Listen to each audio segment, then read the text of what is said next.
Hey, thanks everybody for coming on out. Thanks, Mike, for everything. Everybody here, this is what it's all about, to exercise our rights, okay? If there's one common theme that for everything that people have said here today, it's got to be personal responsibility. That we have to take responsibility for understanding our rights and understanding how that affects us in our day-to-day lives. And what I want to talk about is media literacy. And how does that relate to your rights? Well, the media tell us how to think and sometimes what to think about, and we kind of trust them because our news services have been there for us since we've had media, and we're all grown up to kind of trust that, but we don't really deconstruct those messages in order to understand who's putting them out, for whom, and why. And so what I want to offer you here today is essentially just a little toolkit on how to understand to consume information. And that might sound like, oh, thank you, Captain Obvious, I already know how. But trust me, even though this might sound very simple, if you go home and you do this, two things will happen. One, you might just see that stuff is absolutely not what it seems to be. And other is it might ruin your life because there's no going back. Okay? Yeah, so a little bit about my background. Okay, I've got a little bit of counterinsurgency, counterterrorism stuff. Why am I talking? My PhD, I have some media analysis kind of toolkits. And the one thing over 80 years of research shows us is the more media we consume, the more we tend to think along the same lines that those media show us. So if you watch a lot of crime drama, people tend to report that, oh man, it's a dangerous place in America. We need more police. We need to fund more law enforcement. But the reality is, when you look at the data, we've never lived in a more safe time. Now, think about all the fear-based media, the ads, Zika virus, you name it. Now, I'm not saying don't be afraid of Zika virus, but I am saying if you're a pregnant woman, you might need to take concern, but the rest of us don't really need to worry about that. Why am I talking about that? Because the more fear a population perceives, the more readily we hand over our civil liberties in exchange for a perception of safety. For those of us who are a little bit older, I just don't understand sometimes when I come back from Africa or Afghanistan where I'm at, with the degree to which that we are surveilled, with how much the government and other entities have infiltrated our every lives. If anybody here ever read 1984, George Orwell? We're living in those times, folks, and that's not conspiracy theory bullshit, all right? We are absolutely in a time that just 20 years ago, most Americans wouldn't believe we are here. Let's let that plane go overhead for a second.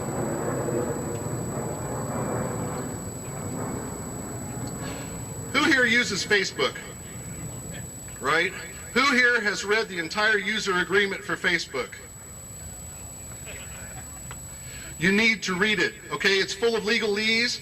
It's about 500, well, it's not 500 pages long. It's quite long. But if you read that user agreement, if you read the Google user agreement for your Gmail, you're going to be very shocked what you find. Everything that you post, every email that you send through Google, they own that content. Every letter, every picture, it's theirs.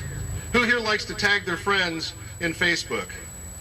When you do that, you're updating the NSA's facial recognition software package. Don't take my word for that, look it up, okay? We are taking all of these different social media, communication technologies, and we're accepting the user agreement because it's free. There's nothing free in this world, folks. The user agreement, we give away all of that information. They take that data, they sell it to other people, and we're providing it free of charge. So what do we do about it? We become more informed. How do we do that? I'm going to tell you right now. Okay? What we're going to talk about here, media literacy, is nothing more than understanding the functions that are involved with the media that you consume every day. And I'm going to give you some stuff that you might think, oh shit, I need to write that down. Don't worry about it. I'm going to provide a very easy to read 2-page document to the folks and the organizers here. And if you want access to that document so you can do what I'm asking you to do, all you got to do is give them your email and we'll send that out to you, okay? So what we're going to talk about real quick, deconstructing media, the process, who created the message, who's the audience, where does it go? 6 things, 6 simple things that we all can do. And if you promise to do this, I promise you, you will become a better American, a better informed person. You can talk to your friends and get them to do it as well. And when enough of us start to come together like we are here today, organize, with true information and keep our folks, our elected officials and everybody else held accountable a little better. Okay? Ignorance is our enemy, and ignorance has got nothing to do with your intelligence. It's just all it talks about is what you know about and how you know it, okay? So 6 things. We're going to talk about the source of your media. We're going to talk about the audience. We're going to talk about the text of your media, subtext, and then get into a little bit to the persuasion techniques, and finally point of view. So the source of the message, it's pretty much what it sounds like. Where's this media coming from? What's the company? Who paid for it? Why? What's the target audience, right? What news do we like to consume out there? What's our favorite news source? Just yell it out. Fox News? TMZ, okay. You know, I don't want to beat up on Fox News, but does anybody here know who Fox is owned by? Rupert Murdoch. Rupert Murdoch is not an American, folks. He's an Aussie. And Rupert Murdoch has said publicly that he has no qualms about shaping the news as he sees fit, okay? That's called editorializing. That's called getting in the way of the information before it reaches your ears. And just 15, 25 years ago, our media used to be owned by themselves. News corporations existed for the sole purpose of providing information.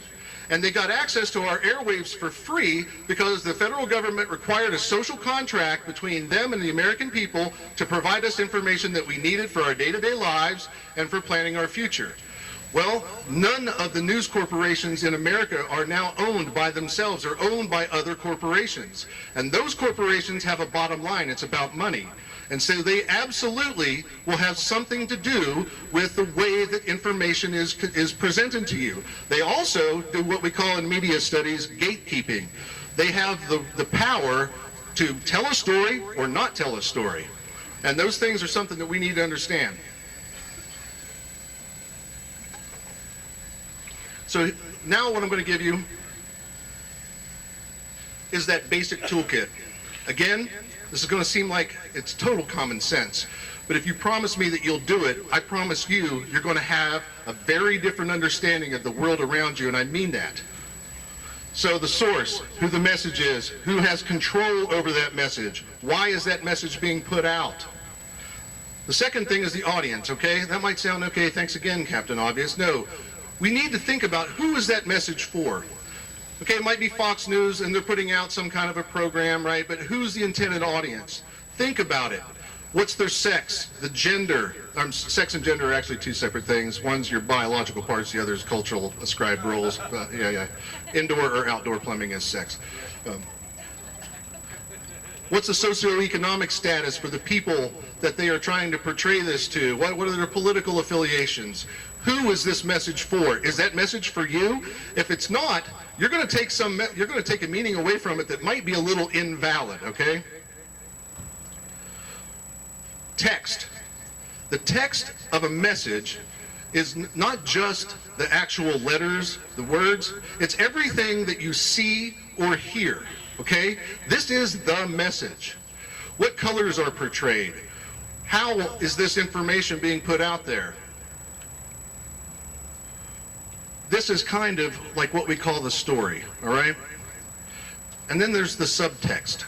The subtext is the individual interpretation of that message. And this is something that we need to think about, all right? Because the subtext is very different for each person here. It's a function of worldview. And your worldview is just what it sounds like. It's how you see the world. And it's a function of your life's experiences, everything that you've ever done, every person you've ever met, the kind of religion you had, whether your parents were spankers or not, all that stuff.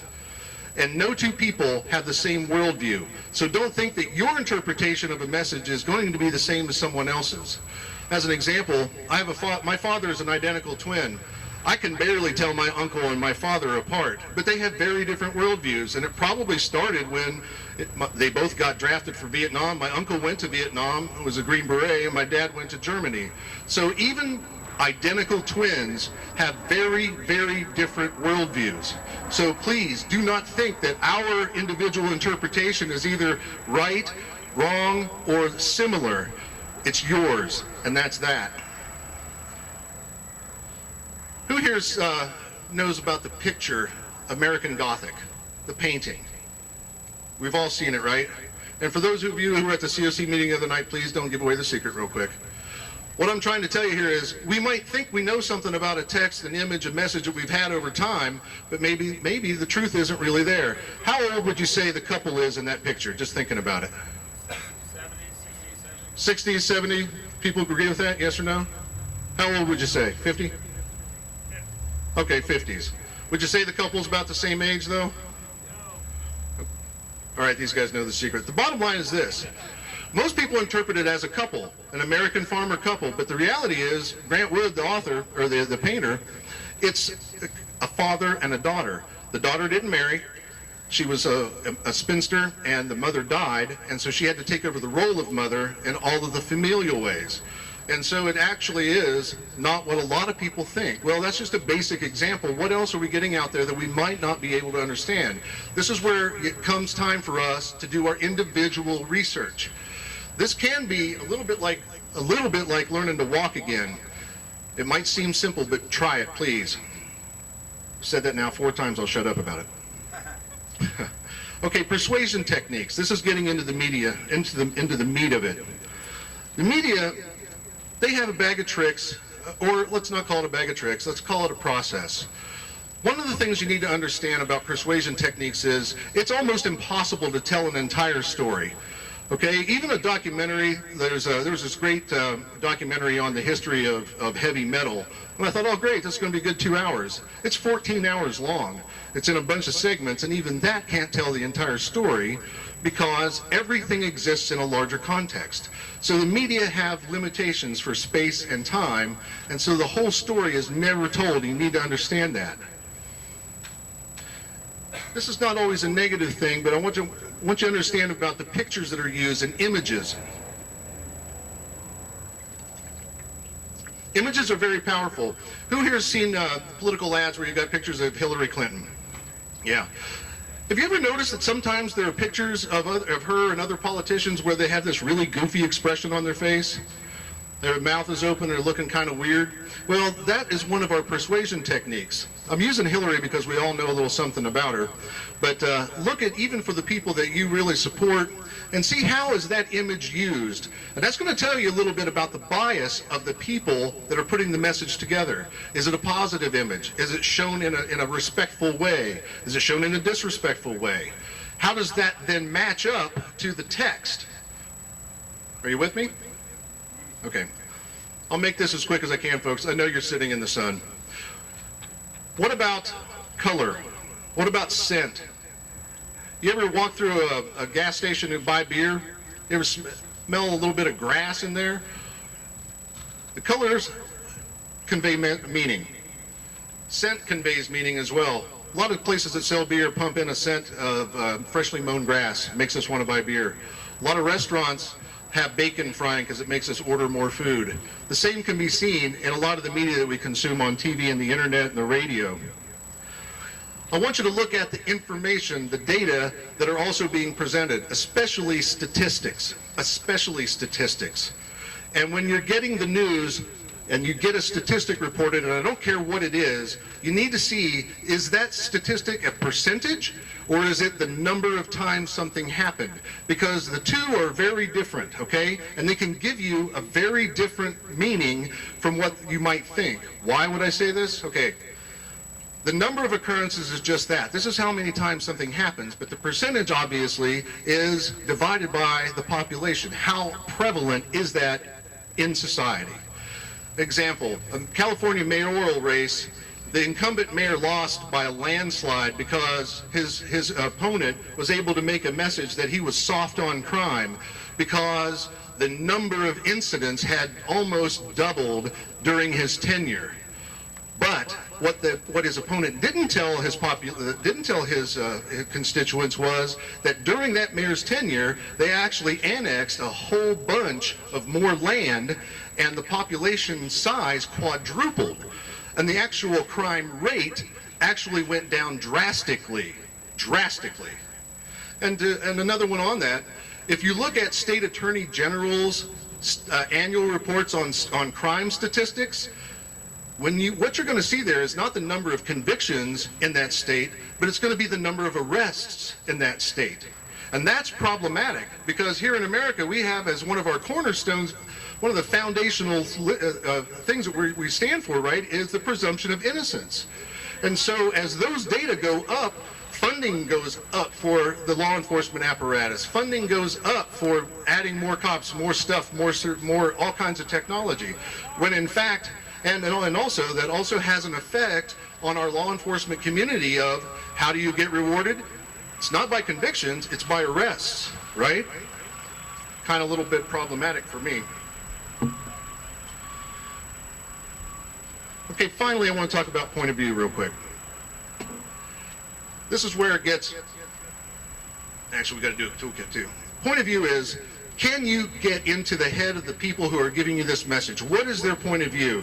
Are they telling a story that would seem to be positive, but they're using these images that look kind of negative, and in the end it's a little ambivalent? What is their point of view as it relates to the information you're getting? How do you get at all this stuff? We're going to do that real quick now. This is the part that I'll share with you in an email.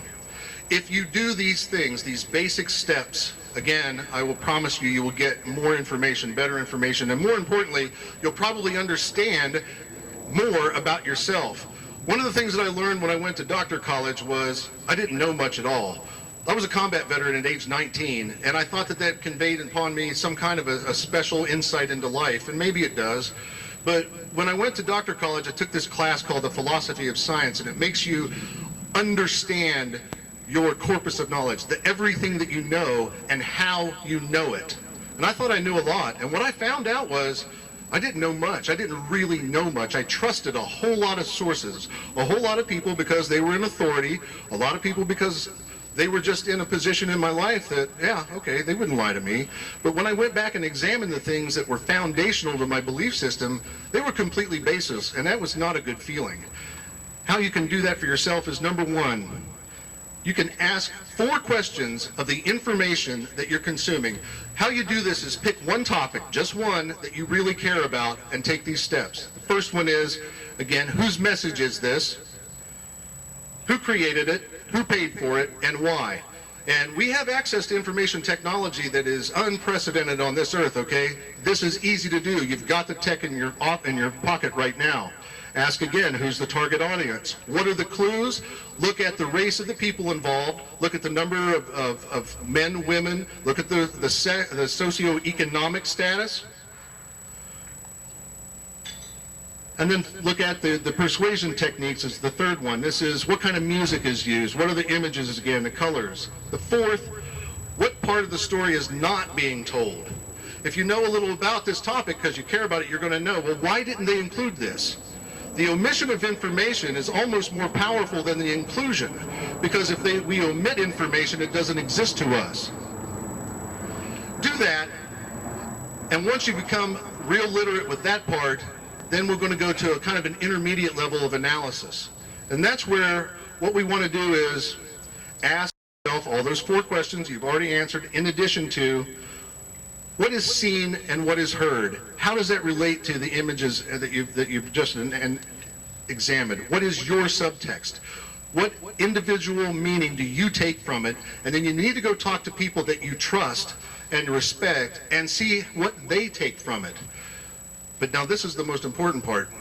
Go find people that you believe are probably trustworthy and you might respect, who you know hold a very different view from you, a very different viewpoint, and talk to them. There's a man in the audience here that said to me yesterday, you know, all I ask from people is listen to what I have to say, let me finish, and then you can say what you need to say. That's something that we're not doing in America anymore, folks. Do you know that we are becoming so divided and so polarized that demographers are actually picking up on migration habits in the country, where people are now moving to places where they perceive their political viewpoint as best established? Well, that might sound nice, but what that does is it serves to make us more and more isolated. We reinforce in our minds the things that we already know. And we can't get that differing opinion where we come together and talk as Americans. And that saying, united we stand, divided we fall, is very, very true. It's okay to disagree in this country. And all of a sudden it's become, oh my gosh, we're so politically correct that if I offend you or if I provide something that you perceive as an offense, it's called a microaggression. Have you heard this term? A microaggression. Man, look in college campuses now, there's all kinds of charges being handed out to people, and these things are actually putting people in trouble. Microaggression is anything that offends you. Anything. Man, I'll tell you what, they can go fuck themselves. Pardon my language. The attorney's mom's not here anymore. Okay, finally, we've got 4 more things. I'll be done in 5 minutes. Ask yourself, is this a positive message or is this a negative message? Yeah, thank you for that. And finally, in the advanced, after you've asked all those questions of yourself, you've done your research, and you're now way better informed about this topic you care about, go to the final level of the advanced analysis, and then see what kind of lifestyle is presented in this message, in this image, in this song, in this news article, in this movie. Is it glamorized? Is it denigrated? Why? Find out for yourself, why is it? What kind of values are expressed? What kind of values are denigrated? And by denigrated, I mean disrespected. One second. Fucking bikers. What groups of people does this message empower? What kind of people does this message disempower? How does this serve the source's interests?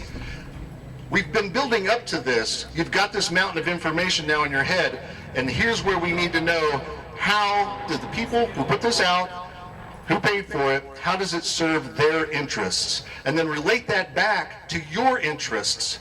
And hopefully they align. Not all media are bad, but a lot of media are there to sell us stuff.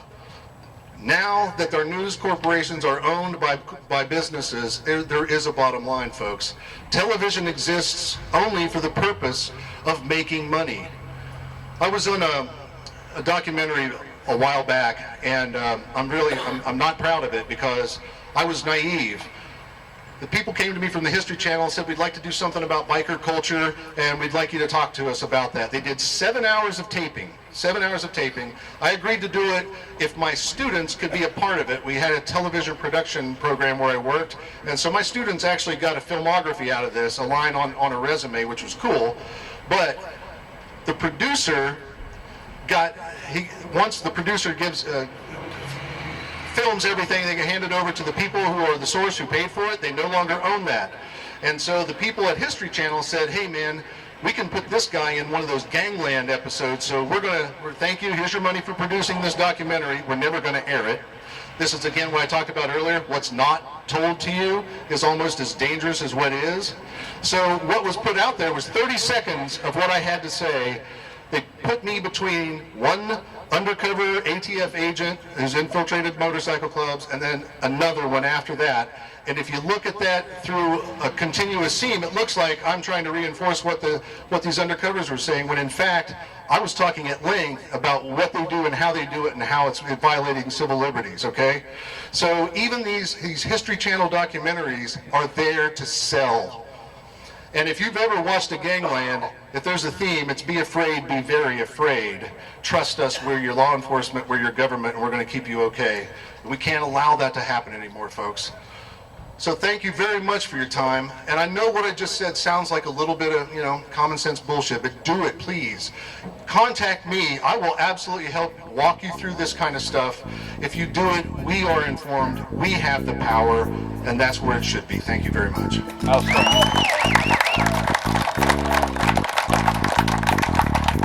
right, hey, give a big round of